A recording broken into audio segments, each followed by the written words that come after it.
आप कांचनजंगा से जिरोनिया स्टेशन में उतरते हुए एक दीपांकर सेन बोल के एक आदमी को, उसका एड्रेस है उत्तर केरानिया देवीपुर डिस्ट्रिक्ट सिपाही जिला कमला सागर स्टेट त्रिपुरा।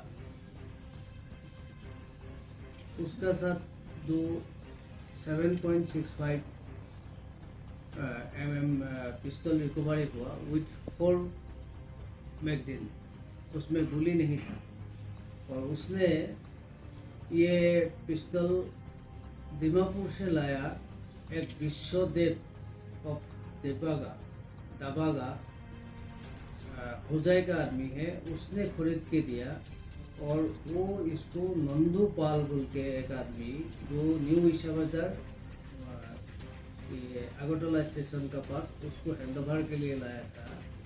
ये 30,000 पर पिस्टल देके खरीदा है और ये वो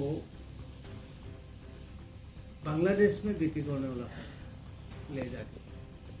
तो